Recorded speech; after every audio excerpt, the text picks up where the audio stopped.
And I'm going to continue the same message. So for the sake of those who were not here, I would just like to do a quick review. I spoke the last time about how to grow in your faith. We all understood that everyone has a measure of faith. God has given everybody a measure of faith, and that we all operate in faith. And from Hebrews chapter 11, verse 1, we said, now faith is the substance of things hoped for, the evidence of things not seen. Faith is the substance of things hoped for, the evidence of things not seen. And I spoke about several types of faith. We said some people have little faith, and others have strong faith, and some people have great faith. And then we gave, like Jesus chastising Peter's view of little faith. And then the Roman soldier and the Phoenician woman, Jesus telling them, not even in Israel have I seen such a faith. And these people were not even Christians. They were not following Jesus.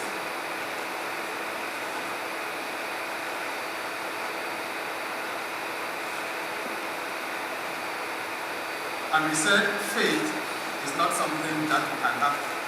Faith is a gift from God. It is God who gives us faith. You did not receive it, or nobody receives faith as a result of hard work. And we've got to understand that God has given everybody a measure of faith. I have a measure of faith, and you have a measure of faith. So if God has given everybody a measure of faith, that means that faith can be measured.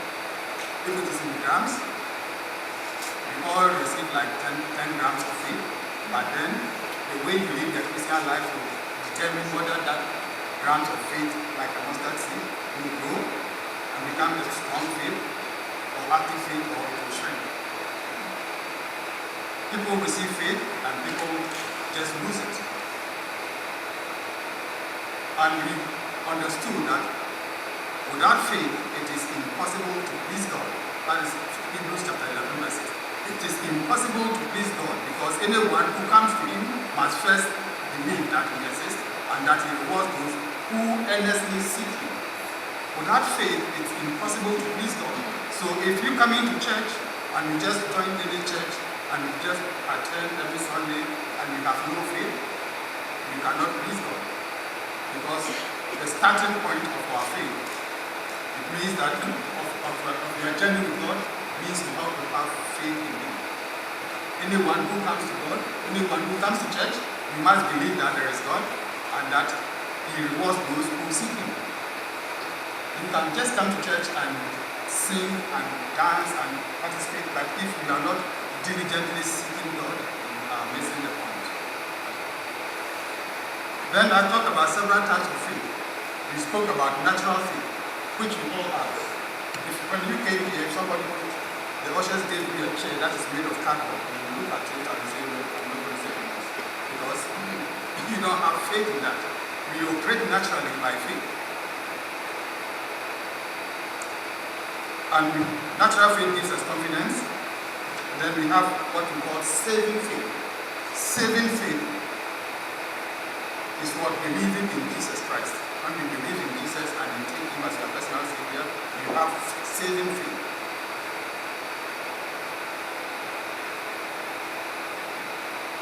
And then we have what we call active faith. Active faith is when you put your faith in practice, it enables you to experience God. And I gave the example of the woman who had 12 years, she was having an issue of blood, and he said, Jesus is passing by and this is the crowd.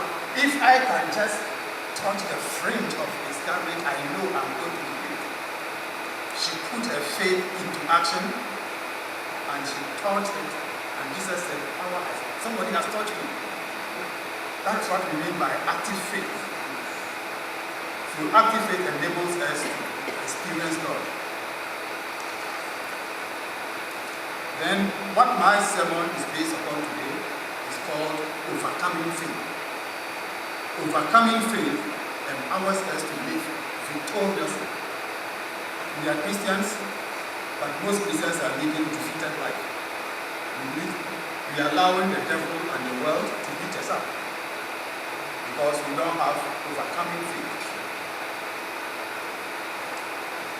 So today, we are going to focus on this. It may take a little bit of time, but before you leave here, you're going to leave here more than a conqueror, as a person who is determined to overcome every challenge, every obstacle that comes your way. So our text for today is from 1 John chapter 5, verses 4 and 5. 1 John 5, verses 4 and 5. We have the Gospel of John, then we have the Epistles of John. They are three books: 1 John, 2 John, 3 John.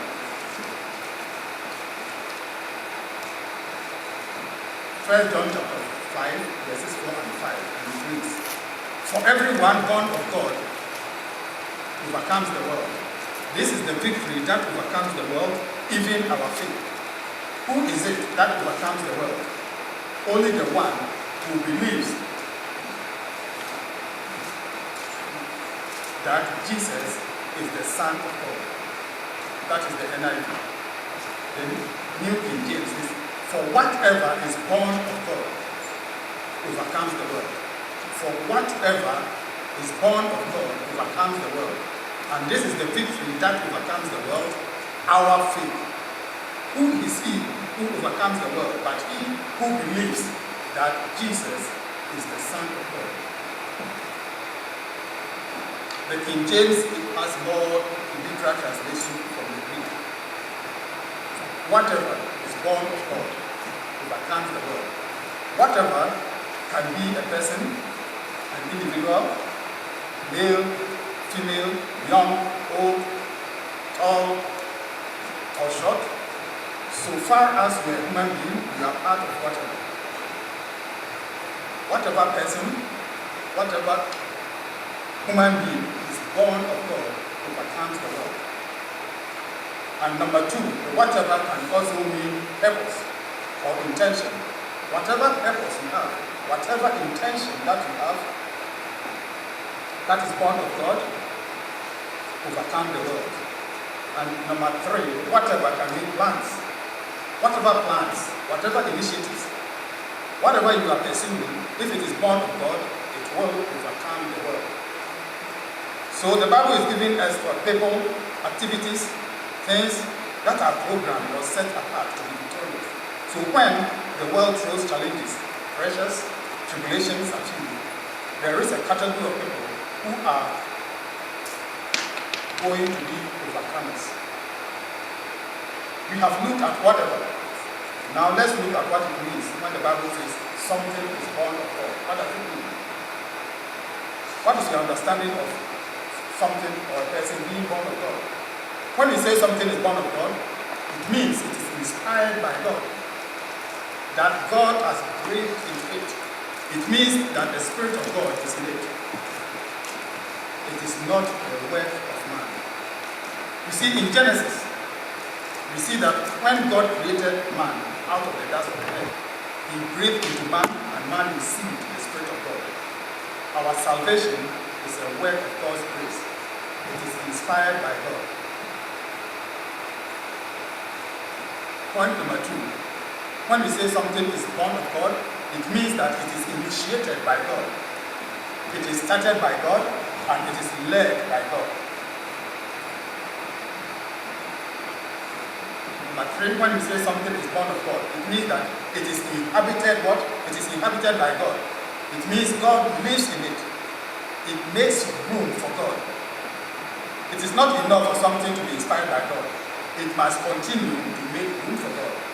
That is the mistake a lot of churches make, or a lot of people make. You see a lot of churches start denominations, well then, instead of continually making room for God in all the programs, in all the activities, they start bending to the world and listening to what is going on in social media, what is going on in popular culture, and they try to infuse it into their programs before you realize the church has drifted and become worldly.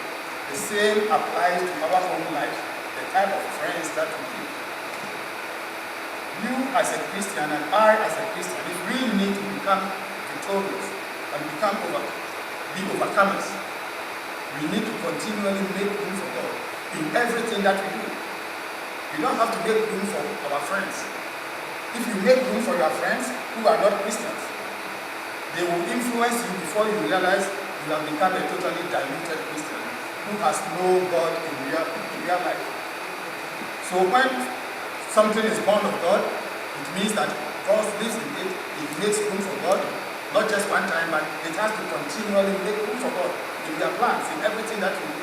Let God lead you, then you will overcome the world. So whatever, if it is a person, whatever, if it is a plan, whatever, if it is a purpose, and it makes room for God, it will overcome the world. A God person cannot be defeated by the world. A God purpose cannot be defeated by the world. And a God plan cannot be defeated by the world. If God is the one who led you to do whatever you are doing, if God is the one who has instructed you to initiate the program, the ministry, or whatever it is that you are doing, it will never collapse because God lives in it. The floods will come, the winds will beat, but if it is born of God, it will overcome. It will stand firm. That is why it's important that we don't just live our Christian life the way we want. And then come to God when we are in trouble. Because sometimes people just live their lives the way they want, and when they are in trouble, then they rush to church. They are trying to find God, and at that time they are ready to do prayer and fasting and continually to pray. No, we cannot use God for emergencies. We have to continually make room for God in everything that we do and live for God. It's not like I'm in the world, I'm doing my own thing, now I'm in trouble, so I need to see God. God, we've been talking about prayer and fasting, but I can't go about doing my own thing and realize, hey, I'm in trouble, then I start to fast. God will not be pleased with me because I didn't eat for a day. God will be pleased with me because in my actions, I am continually looking good for Him in everything that I do.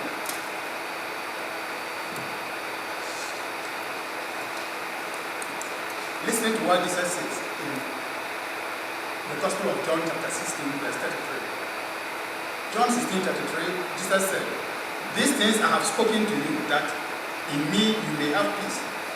In the world you will have tribulation, but be of good cheer, I have overcome the world." That is the New King James translation. The NIV that is popular in this church says, "I have told you these things so that in me you may have peace. In this world you will have trouble, but take heart, I have overcome the world." You know, when I read scripture, and I read something like this coming directly from the mouth of Jesus, He says, in this world you will have trouble. In this world you will have tribulation. He's saying you will, not you may, or sometimes. So if as a Christian, one thing that we have to put at the back of our mind is that so far as we live, so far as we are on earth, so far as we are not dead, we're going to have trouble. We are going to be confronted with problems. We are going to be confronted with persecution. We are going to be confronted with tribulations. It is not you may have it. It is surely going to come your way. But as an overcoming Christian, one thing that we know is that Jesus said what? Take heart. Be of good cheer because I have overcome the world. It will come your way but will not be defeated. It will knock you but will not be shaken. It will bomb on you but you will not be moved. You will stand strong. Take heart because I have overcome the world. So if you are going here, you are going through some serious crisis in your life. You are going through some serious tribulations. Jesus is telling you, take heart. Take heart because I have overcome the world. The troubles will come. It's not that it may come. Read the Bible very well. The trouble will come. And the level of our faith will determine whether we stand strong or the world will overcome us. Let's go back to our opening text in 1 John chapter 5, verse 4 to 5. For everyone born of God overcomes the world. This is the victory that overcomes the world, even our faith. Who is he that overcomes the world?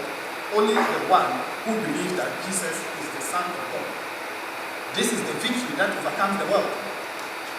only the one who believes that Jesus is the Son of God. So there are two things that are required to overcome the world, to overcome everything that comes your way. There are two things. The first thing that has to overcome the world is that to overcome the world, you have to be what? Born of God. Whether it is a person, whether it's an idea, whether it's a concept or a business, it must be born of God. So if I am born of God, and what I'm doing is inspired by God, because I've received Christ into my life, I qualify to overcome. Secondly, the second part is that it must operate in faith. So if I am born of God, and I do not operate in faith, I will not overcome. Is this making sense? I am born of God, but I am not operating in faith. I'm making room for God in everything that I do, but I am not operating in faith. I will not overcome. Look, somebody said, I was speaking at one church downtown. I said, actually the opposite of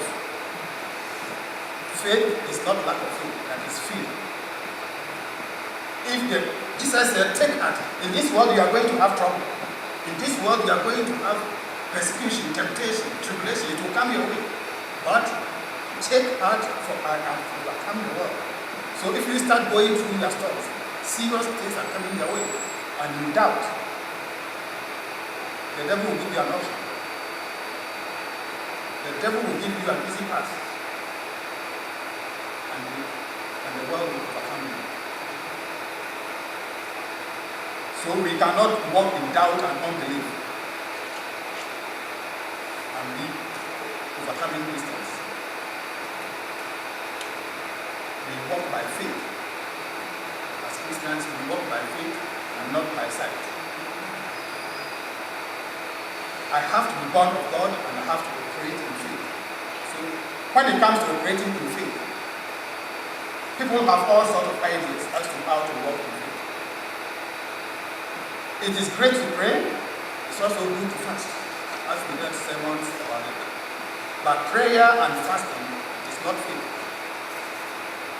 Prayer and fasting is not faith. The fact that you are praying and fasting does not mean you are operating in faith. It is possible to pray and fast without faith. And if you are familiar with the parable of the tax collector and the Pharisees.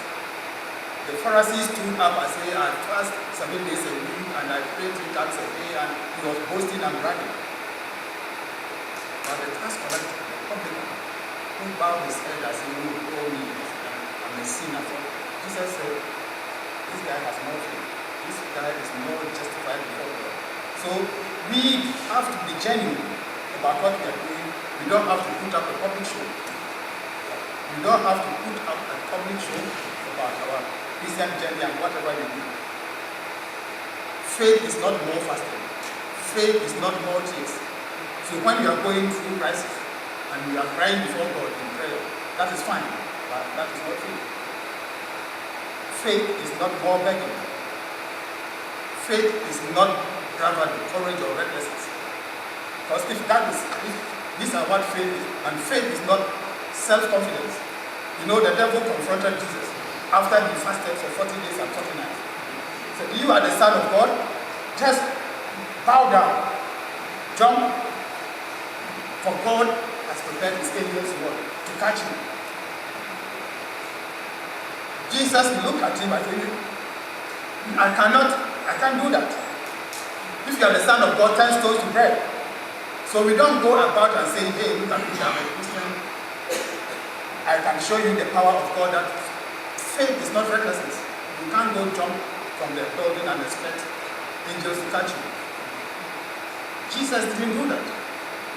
Faith is not a public display of gravity. When the devil told Jesus to turn stones to bread, he refused to do that, because that is not what faith implies. Faith is not having hands laid on you. You see, a lot of people go to church. Most churches that are so huge and big, people flood there not because they have faith. They go there because of the man of God. Somebody dispensing miracles. And they want to, at times they want to go and witness the miracle, other times they want to go and get the partakers of that miracles.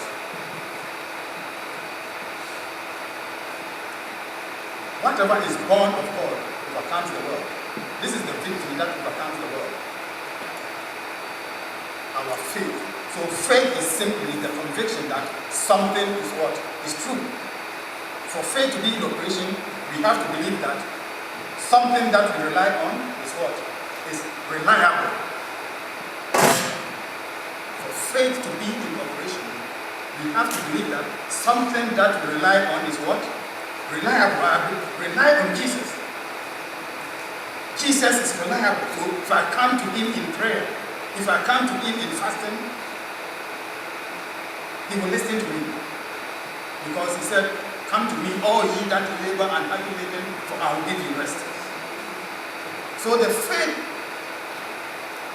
is Jesus real to you? Is God real to you? Is he reliable? Or when you are confronted with crisis, are you looking for solutions and answers somewhere outside of the Christian faith? If you are the person who is running around and looking for solutions elsewhere, then you have to take stock of yourself and ask yourself where you are in your journey with God. Because when I have no other God, at times I've seen that.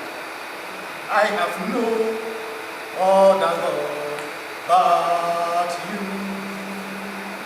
I have no other God but you. You have done what no man can do. You will do what no man has done. The trials will come, the temptations will come, but God, you are the one I rely on.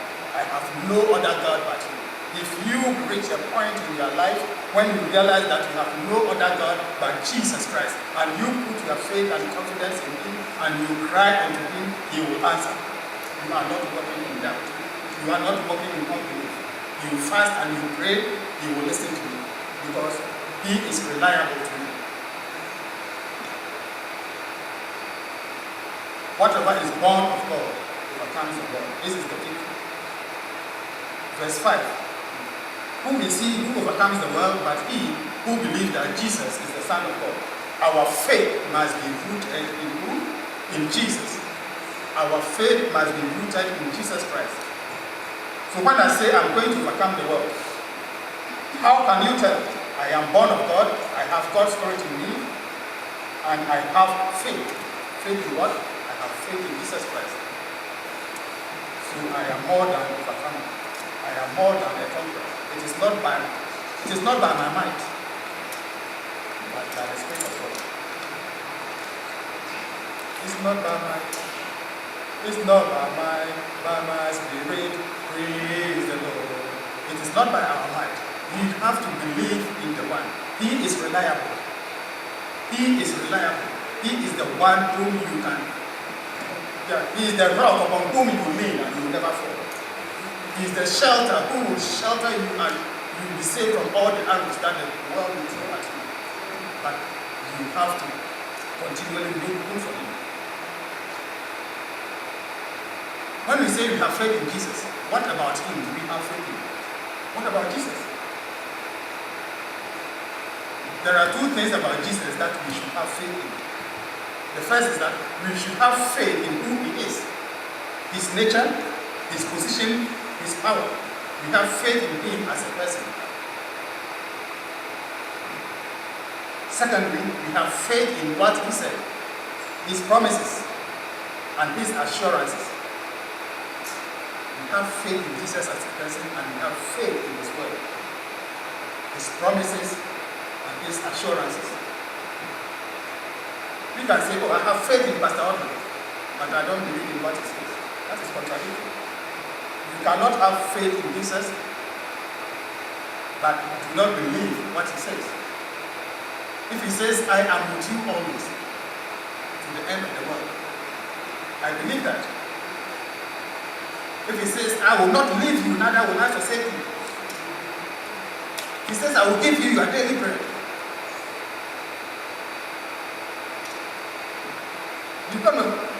Hold on to him. Hold on to what he says. A lot has been said about Jesus as to who he is. But I want us to look at one text from Colossians. Colossians chapter 1, verse 15 to 20. Colossians 1, 15 to 20. It says, the Son is the image of the invisible God, the firstborn over all creation. For in him all things were created, things in heaven and on earth, visible and invisible, whether thrones or powers, or rulers or authorities. All things have been created through him and for him. He is before all things, and in him all things hold together. And he is the head of the body, the church. He is the beginning and the firstborn from among the dead, so that in everything he must have supremacy. For God was pleased to have all his fullness dwell in him, and through him to reconcile to himself all things, whether on earth or things in heaven, by making peace through his blood shed on the cross. When you go to take the time and read this again, Colossians 1, 15 to 20. Description about Jesus. Let's break this down. I'll just break it down in 4 points. He is God in the flesh. He is the image of the invisible God. Number 2, he made all things. He is the Word that created all things. All things were made through him. He is above all things. Principalities, dominions, thrones, and powers. In him all things consist. He holds everything in his power. If that is who he is, the question is, can you trust him? If this is who Jesus is, can you trust him? Between this description of Jesus and the current problems we are facing, which is more powerful. How things appear might be frightening, but we have to look at who Jesus is.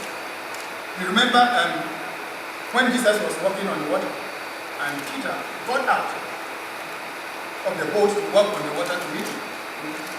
He had the confidence and he was going, but all of a sudden, the way the vast ocean appeared to him, you know what started happening? He started sinking. He shifted his focus from Jesus. How things appear in your life and whatever you're going through can be very frightening compared to who Jesus is. But he is telling us that, look, he is the image of the invisible God. In him all things consist. He holds the whole world, including you and me and all the galaxies, in his hands. This Jesus we are talking about, it is by his word that everything in this world was created. It is by his power that the Jupiter is not crashing on earth and Mars is not jumping to the moon and everything is not getting jumbled up. He says he has power over all principalities, dominions. So that literal witchcraft and that Obia and Maniwata and all those things, they are under his feet. So if that is who he is, if this is who Jesus is, and this is the one that we have put your faith and trust in him, continue to hold on to him. Even when the crisis, we are facing serious crisis, continue to hold on to him because he is faithful.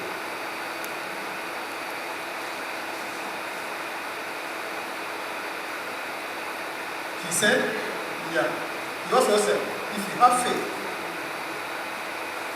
Jesus also said what? If you have faith like a mustard seed, you can move mountains. You can move mountains and the mountains will move.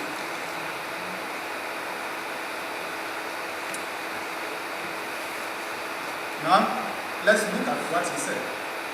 See, if you have your Bible, the King James, and I think the NIV, every word that Jesus said, I can't rewrite it in red. We call them Dominican sayings. The very words of Jesus, the authentic words of Jesus. Ipsissima verba Jesu. They are words that came clear. It's not something that somebody wrote down. The words that came directly from Jesus. Verily, verily, I say unto you. John 16:23 to 24. That's the Gospel of John. Jesus said that in that day you will no longer ask me anything. Very truly I tell you, my Father will give you whatever you ask in my name. Until now you have not asked for anything in my name. Ask and you will receive, and your joy will be complete. Up till now you haven't even asked for anything. Just root your faith in me.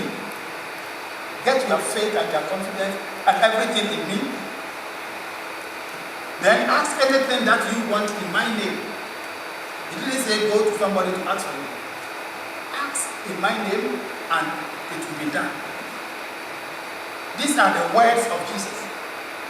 So we are trusting in who he is, and we are having faith in what? What he says. His word. Jesus is saying that up till now you are not even praying. Up till now you are not even fasting. Up till now you are not even asking me for anything. He said, ask and you will receive. And your joy, whatever you ask in my name, that I will do. So if you are not a person who is not praying from today, you're going to continue asking, praying. Not only for yourself, for your country, for your community, for your children, because Jesus has assured you that he will listen. So far as you ask in his name, in confidence, it will happen to you. When we pray in his name, he will answer. He also said, if you have faith in God, you will move mountains. Mark chapter 11, 22 to 23. Have faith in God, Jesus said. Truly I tell you, anyone who says to this mountain, go throw yourself into the sea, and does not doubt in their heart, but believe that what they say will happen, it will be done to them. Therefore I tell you, whatever you ask in prayer, believe that you have received it, and it will be yours. Whatever you ask in prayer, believe that you have received it, and it shall be yours. So, if someone says, I have faith, the logical question is, faith in what? Faith in what? I have faith in Jesus Christ. In Christ alone, the rock I stand, all other ground is sinking sand. In Jesus alone, Jesus is the rock upon whom I stand. All other ground is what? Is sinking sand. It is not by my power, but by the Spirit of God. All other ground is sinking. I have faith. But faith in Christ alone. How can we be sure that what Jesus says is true? How can we be sure? Read Colossians 2 Corinthians. 2 Corinthians 1, 19 to 20. 2 Corinthians chapter 1, verse 19 to 20. It says, for the Son of God, Jesus Christ, who was preached among you by us, and by me and Silas and Timothy, was not yes and no, but in him it has always been yes. No matter how many promises God has made, they are yes in Christ. And so through him, the amen is spoken by us to the glory of God. The promises of God are yes. The promises of God are what? Are not yes and no. Sometimes it works, sometimes it does not work. It is yes and amen. God is not a gamble. Jesus is not a gamble. The promises of God is yes and amen. It's not sometimes yes and sometimes no. It's yes and amen. So, for example, when he says, I will give you your daily bread, it is what? Yes and amen. When he says, I will never leave you, neither will I forsake you, it's yes and amen. When he says, behold, I am the resurrection and the life, he who believes in me, even though he dies, yet shall he live, it is yes and amen. When he says, come to me, all ye that labor and heavy laden, for I will give you rest, it is yes and it is amen. It is not sometimes yes and sometimes no. The promises of God is yes and it is amen. And at times we need to suffer a little bit. In him you have life and have it fully. In me, you have life and have it abundantly. It is what? It's yes and it is amen. Just read the Bible and read the promises of Jesus. It is true and true. It is yes and it is amen. It is alright to recognize the problem. We all have problems. And Jesus has assured us that in this world we are going to have problems. If you're going through something, it is alright to recognize the problem, but recognizing the problem doesn't mean that I believe in the problem.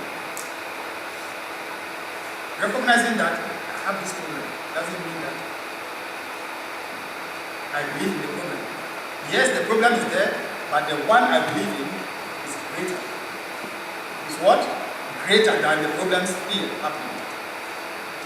It is He, it is who He is, and what He has said, and not what I'm going through. It is who Jesus is, and what Jesus has said, and not what I am going through here. What you have to understand is that faith has to be operated individually. Faith has to be operated what? Individually. I can't do it for you. It is like sitting in a chair. Brother Gerard is sitting in that chair, and he has to sit in the chair by himself.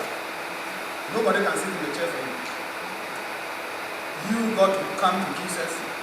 You got to root your faith in Jesus, and you have to believe in Him individually. Nobody can have faith in Jesus for you. Nobody can have faith in God for you. This is an individual matter.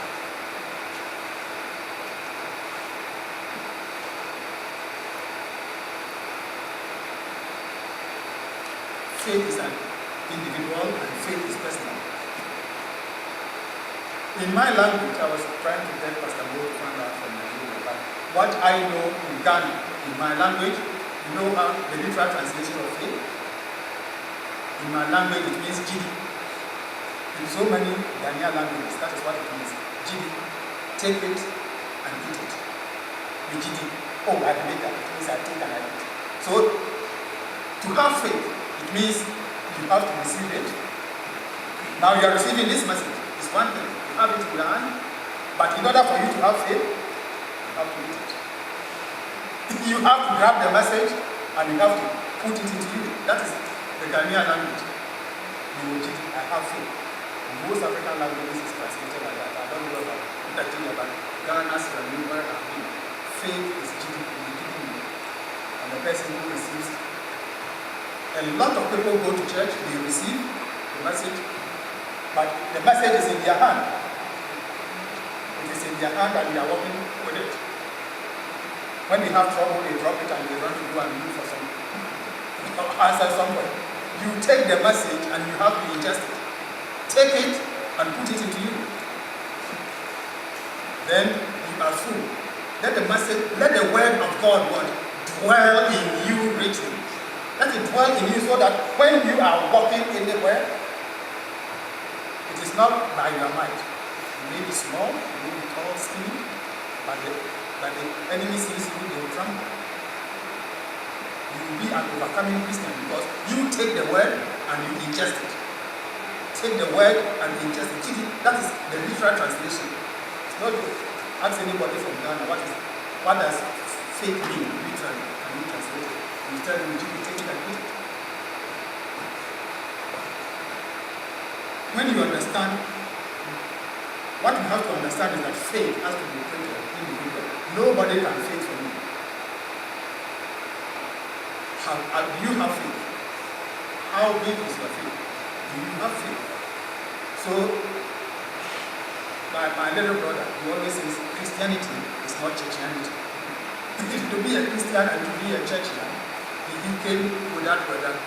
People who go to church and they don't have anything, he calls them churchians. they are not Christians because they go to church but they don't have. Christianity is different from churchianity. The people who go to church, they just receive it. By the time they reach at the door, they drop it and go. But you come, you receive it and you put it in you and you take action. We are talking about overcoming faith. To overcome as a Christian, you receive the message and the message has to work in So, how does faith come? Romans chapter 10, verse 17. Consequently, faith comes from hearing the message, and the message is heard through the word about Christ. This is NIV.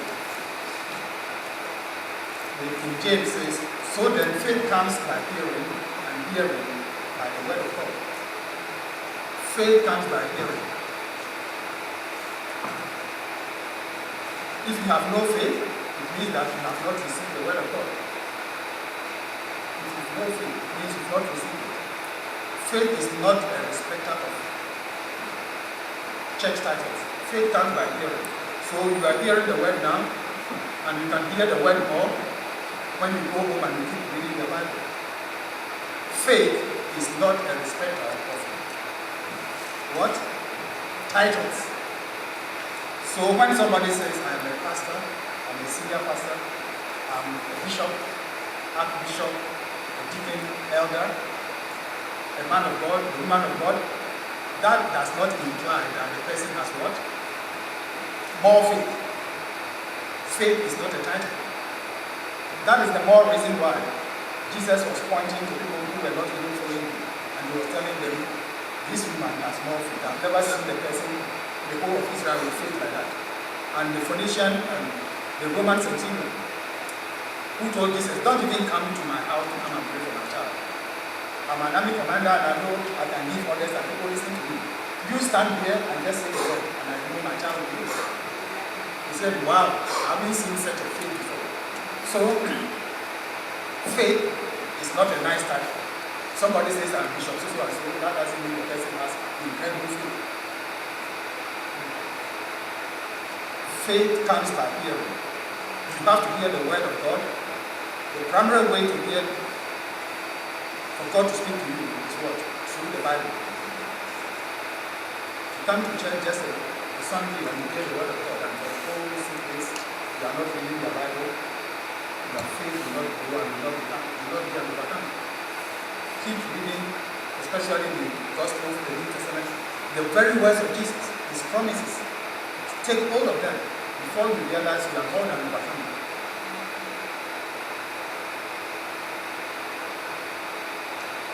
Romans 3, verse 4. Accept the word of God as what? True. Certainly not. Indeed, let God be true and every man a liar. Romans 3, 4. Let God be true and every man a liar. Accept the word of God as what? As true. Let God be true and every man a liar. When God says you are blessed, you are blessed. Contrary to what you feel. When God says you are the head and not the tail, you are the head and not the tail, contrary to what you feel. When God told Abraham,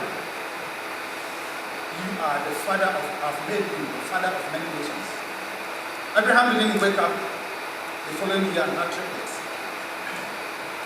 But Abraham believed, I am the father of many nations. It took him how many years? 25 years. But he accepted that as true. And it came to pass. Abraham is father of many nations. The Muslims are calling him their father. The Jews are calling him their father. The Christians are calling him their father. Accept the word of God as true. And allow the word of God to dominate your thoughts. Allow the word of God to dominate your thoughts. Not the problem and the crisis that we are going through. Allow the word of God to dominate your thoughts. If you have to speak the word, you have to speak the word. Declare what God has said over your situation. Declare what God has said over your situation. And act on the word. Act what? On the word. Because faith is a noun, and faith is also a verb. Faith is a fact. And faith is a verb. But faith without works is what? It's dead. Faith without works is dead. You can have all the incredible faith and the human faith without works is dead. So before I conclude, I want you to go over these points.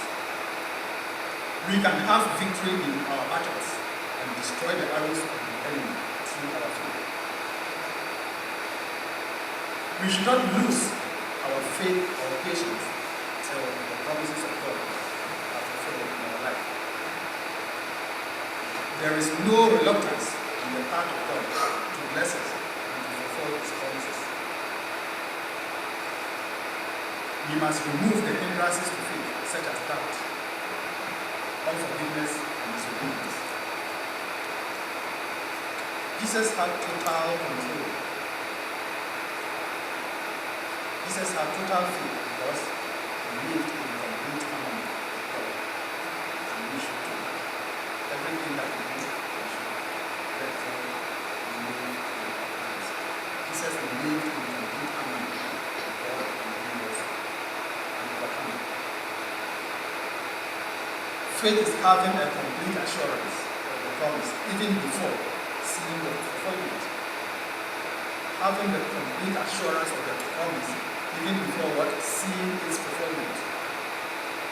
We must build our faith through hearing the word of God and by demonstrating our faith by our actions. We must build our faith through hearing the word of God and by demonstrating our faith by our actions. God bless you. Let's pray. Lord God Almighty, we thank you so much. Lord, we pray that you will help increase our faith so that we become more than overcomers. Help us to understand that you've done the work already for us, and it's up to us to trust in who you are and what you've already said. As we leave, Lord, we are praying that your word will not just be in our hands, but we put these words into action, and that we will grow in our service for you, and that we will be victorious in everything that we do as Christians. And that's us in Jesus' name. Amen.